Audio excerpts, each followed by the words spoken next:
Dans cette vidéo, nous allons voir comment trouver la valeur minimale et maximale d'une série de nombres à travers un cas pratique. Ici, nous avons une liste de candidats et les notes qu'ils ont reçues à un test.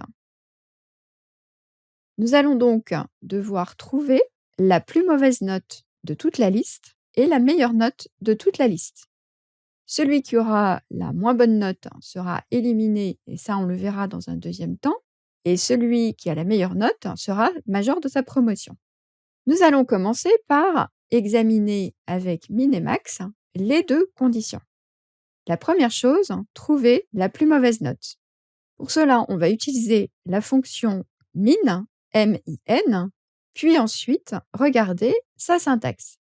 Il nous indique d'indiquer le nombre 1 et le nombre 2. Comme d'habitude, lorsque l'on a cette syntaxe, il suffit simplement de sélectionner la plage de cellules qui nous intéresse. Ce que l'on a fait ici, puisqu'on lui a dit d'aller de D10 jusqu'à D23. Et Excel nous renvoie ces deux. Ça veut dire que si la personne a 2, c'est qu'elle a la plus mauvaise note de la session.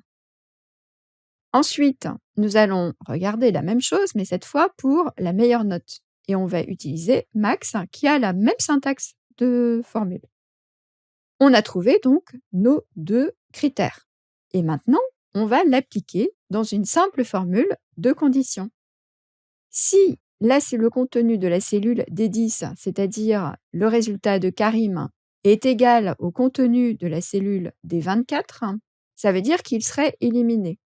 Si il est égal au contenu de la cellule D25, il sera major. Il est ni l'un ni l'autre, donc la condition ne renvoie rien. En revanche, si on recopie les deux formules sur toutes les lignes, ici on voit bien que Nazer, lui, est éliminé car il a bien eu 2, alors que Toussaint, lui, a eu 18. Il est donc major de sa promo.